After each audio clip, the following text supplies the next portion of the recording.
bir insan həyatı boyu müxtəlif xəstəliklər keçirir. Amma hər dəfə eyni xəstəxanaya, eyni həkimə müraciət etmək imkanı olmur. Eyni zamanda həmişə keçirdiyin xəstəliklərin tarixçəsini, sənədləri, dərman reseptlərini öz üzərində gəzdirmək də mümkün deyil. Elektron sağlamlıq kartı bu çətinliklərin qarşısının alınması məqsədilə yaradıldı. Elektron sağlamlıq kartı, bilirsiniz, uşaq haqqında olan bütün məlumatlar, yəni nəinki uşağın valideynləri haqqında olan məlumatlar da bu karta daxildir. Yəni onların anadan olduğu il, valideynlərinin hansı ildə anadan olublar, harda anadan olub, qan qruplarına qədər, sonra başlayır uşağın dünyaya gəldiyi ilk gündən, uşaq hansı doğum evində anadan olub, o doğum evində olarkən ananın neçənci hamiləliyidir, hansı peyvəndləri alıb doğum evində, ondan sonradakı növbəti proses poliklinika prosesi başlayır ki, poliklinikaya ilk həkim patronajından başlamış, hal-hazırki vaxta qədər uşaq haqqında olan bütün məlumatların hamısını elektron sağlamlıq kartı əks elətdirir. Azərbaycan Respublikası Prezidentinin 2005-ci il 21 oktyabr tarixli sərəncamı ilə Azərbaycan Respublikasında rabitə və informasiya texnologiyalarının inkişafı üzrə 2005-2008-ci illər üçün dövlət proqramı təsdiq edilib. Elektron sağlamlıq kartı sisteminin tətbiqi həmin proqram çərçivəsində həyata keçirilib. 3 bənd əlavə edilmişdir bu proqrama, dövlət proqramı. Onda biri elektron sağlamlıq kartının sisteminin yaradılması. Bu elektron sağlamlıq kartı sistemi hazırlıqları 2005-2006-cı illərdə hazırlıq işləri görüləndən sonra tətbiqi 2007-ci ilin sonunda başladı və hörmətli Mehriban xanım birinci kartları uşaqlara təqdim etdi 2007-ci ilin dekabr ayında. Bundan sonra biz mərhələ-mərhələ bütün Respublikanın uşaq tibb müəssisələrini həmin sistemin komponentləri ilə təmin etdik. Bu günləri Respublikanın bütün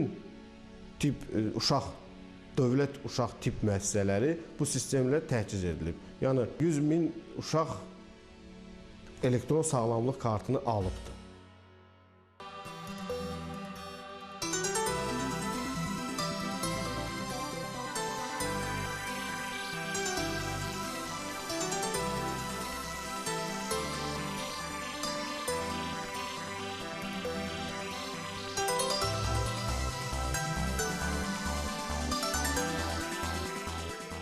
Registrə və sağlamlıq kartına şəxs haqqında, tibb müəssisəsi haqqında, immunlaşdırma haqqında informasiyalar və qanunvericiliklə müəyyən olunmuş digər tibbi məlumatlar daxildir.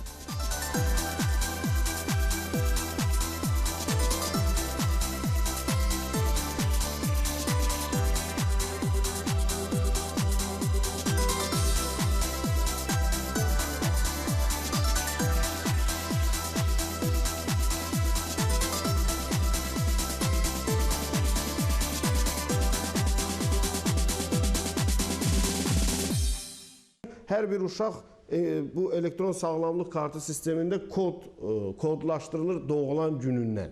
Yəni ki, yeni doğulan uşaqlar. Bu kodu bilərək, heç kart olmasa da, yəni elə bir moment ola bilər ki, kartı olmaya bilər və o kartı olmasa da həmin o kodla bunun adı ilə, familiya ilə də tapmaq olar sistemdə onun məlumatını.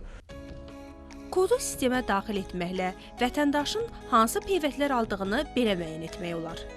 Gördüyümüz kimi burada vətəndaşın harda, hansı tarixdə, neçə adda və hansı peyvəndləri almasını, hətta vaksinin dozasını və hansı tibb bacısı tərəfindən vurulmasını da öyrənmək olar.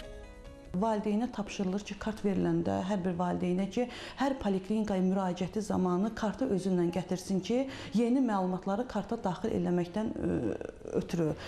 Valideyn gələndə həkimin yanına daxil olur. Həkim öz adi iş üsulu ilə, yəni nəyə görə peyvəndəmi gəlir, ya hər hansı bir xəstəliklə əlaqədar olaraq həkimə müraciət edib, yəni bunun baxır o uşağın müraciət səbəbindən asılı olaraq uşağa baxır. Bütün bu proseduraları aşamaları qutarandan sonra valideyn o tibbi kartasından və kartla yaxınlaşır. Bizdə xüsusi elektron sağlamlıq kartı verilməsi üçün xüsusi bizdə otaq ayrılıb. O otağa operatora yaxınlaşır. Karta ilə və kartla operator o kartaya baxır, yeni əlavə və kartı yenə sistemə daxil eləyir.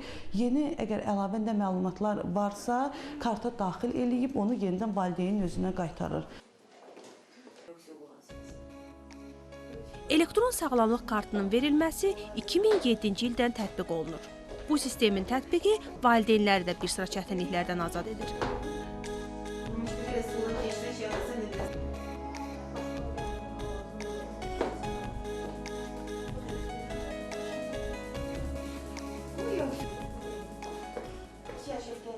Mənim ilk uşağımdır. Hal-hazırda 3 ildir biz bu poliklinikada qeydiyyatdayıq.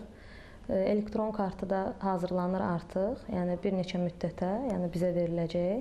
Yəni yaydır, biz indi harasa bir uzaq bir yerə gedəndə, yəni ola bilər ki, mənim yaddaşımda olmayan bir şeylər, yəni o elektron kartında artıq qeydiyyatdadır.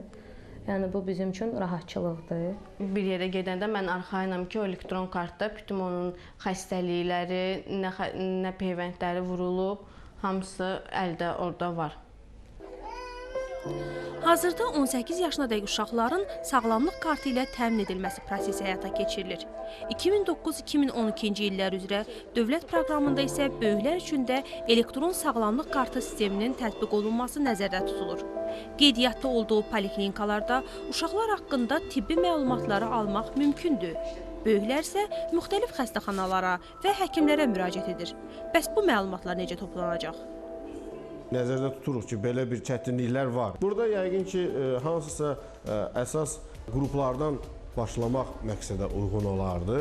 Tutaq ki, şəkərli diabet xəstələri və yaxud qan xəstələri, xroniki böyrək, tutaq ki, çatışmamazlığı xəstələri, belə bir qruplar var. Birinci yəqin ki, belə bir qruplardan başlaya bilərik. Artıq bir neçə ildən sonra bütün vətəndaşlar öz sağlamlıq kartını kartreyderə daxil etməklə, yaxud da öz kodunu yazmaqla dünyanın istənilən yerində özü haqqında məlumatları əldə edə bilər. Kartda olan informasiya təcili tibbi yardım maşınlarında, xəstəxanaların qeydiyyat şöbələrində, laboratoriyalarda, apteklərdə və digər yerlərdə kompüterlərə qoşulmuş xüsusi qurğular vasitəsilə oxunub dəyişdirilə bilər.